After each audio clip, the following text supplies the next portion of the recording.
সুমাইয়া মজুমদার আপনি লিখেছেন, মাথা ব্যথা দূর করার জন্য কোনো দোয়া বা আমল আছে কিনা দয়া করে জানাবেন। সাপ থেকে বাঁচার একটি দোয়ার কথা শুনি, এটা কি সঠিক? মুসলমান কি কোনো অমুসলিমের রক্ত শরীরে গ্রহণ করতে পারে? এবার শরীরে কোনো নিষেধাজ্ঞা আছে কিনা? ইরফান লিখেছেন, রাতে নখ কাটলে কি গুনাহ হবে? না, রাতে নখ কাটলে কোনো গুনাহ নেই। নখ দিনে 12তে যে কোনো সময় কাটা যাবে। একসময় মুরব্বীরা বলতো রাখেন না, রাতে নখ কাটতে হয় না। কেন বলতেন তারা আল্লাহ জানে, হয়তো বিদ্যুৎ ছিল না।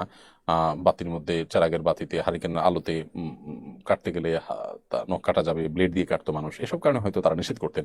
বাকি শরীর দৃষ্টিকোণ থেকে রাতে বা দিনে কোনো সময় নখ কাটার ব্যাপারে কোনো প্রকার নিষেধাজ্ঞা নেই। কোনো মুসলমান কি কোনো অমুসলিমের রক্ত শরীরে গ্রহণ করতে পারে? এবার শরীরে কোনো নিষেধাজ্ঞা আছে কিনা? কোনো মুসলিম যদি কোনো অমুসলিমের রক্ত শরীরকে গ্রহণ করেন, সেটি নাপাক হয়ে যাবে না বা কোনো গুনাহ হয়ে যাবে না। সেই দৃষ্টিকোণ থেকে এবার কোনো নিষেধাজ্ঞা নেই। সাপ থেকে বাঁচার একটি দোয়ার কথা শুনি, এটা কি সঠিক? ভাই নাজমুল ইসলাম, সুনান আবু দাউদ, নাসাই এবং আহমদে বিশুদ্ধ সূত্রে বর্ণিত হয়েছে নবী সাল্লাল্লাহু আলাইহি ওয়াসাল্লাম থেকে, যে তিনি একটা দোয়া শিক্ষা দিয়েছেন, যে দোয়ার মধ্যে বিভিন্ন ক্ষয়ক্ষতি থেকে আল্লাহ তাআলার কাছে আশ্রয় প্রার্থনা শিক্ষা দেওয়া হয়েছে, এবং সেই দোয়াতে সাপে কাটার মাধ্যমে কারণ মৃত্যু যেন না হয় সেজন্য আল্লাহর কাছে আশ্রয় প্রার্থনা করা হয়েছে। দোয়াটা সঠিক।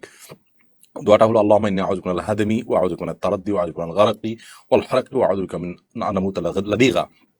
যার অর্থ হলো, হে আল্লাহ, আমি কোনো ওয়াল চাপায় অথবা উপর থেকে পড়ে গিয়ে মৃত্যু, ওয়াল চাপায় মৃত্যু, কিংবা পানিতে ডুবে মৃত্যু, কিংবা কোনো আগুনে পুড়ে মৃত্যু, কিংবা কোন সাপে কাটায় মৃত্যুবরণ থেকে আমি আপনার কাছে পানাহ চাই।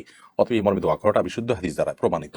সুমাইয়া মজুমদার আপনি লিখেছেন, মাথা ব্যথা দূর করার জন্য কোনো দোয়া বা আমল আছে কিনা দয়া করে জানাবেন। মাথা ব্যথা নয়, শুধু শরীরে যে কোনো জায়গায় যদি ব্যথা হয়, আমরা ওষুধ সেবন যেমন করতে পারি, নবী সাল্লাল্লাহু আলাইহি ওয়াসাল্লাম বলেছেন, তাদাও, তোমরা যে কোনো রোগে আক্রান্ত হলে ওষুধ সেবন করো, নবী সাল্লাল্লাহু আলাইহি ওয়াসাল্লাম নির্দেশ করেছেন। অতএব ওষুধ সেবন করা, চিকিৎসা গ্রহণ করা, এটি সুন্নাহ।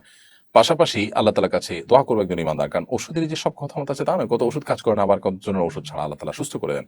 তো ইমানদার আল্লাহর অলৌকিক সাহায্য পাওয়ার আশায় তিনি আল্লাহ সুবহানাহু ওয়া তাআলার কাছে দোয়া করবেন ব্যথা দূরের জন্য। যে কোনো ব্যথা দূরের জন্য নবী সাল্লাল্লাহু আলাইহি ওয়াসাল্লাম সেখানে একটা দোয়া আছে, আউযু বিইজ্জাতিল্লাহি ওয়া কুদরাতিহি মিন শাররি মা আজিদু ওয়া উহাযির। আবার বলছি, যেখানে ব্যথা হয় সেই জায়গাটা ধরে, মাথা হলে মাথা, যে জায়গায় হোক সেখানে ধরে এই দোয়া পড়া, আউযু বিইজ্জাতিল্লাহি ওয়া কুদরাতিহি মিন শাররি মা আজিদু ওয়া উহাযির। 7 বার এই দোয়াটা আমরা পাঠ করব। যে কোনো জায়গায় ব্যথা হবে সেই জায়গাটা ধরে, ইনশাআল্লাহ তাআলা ব্যথা দূর করবেন।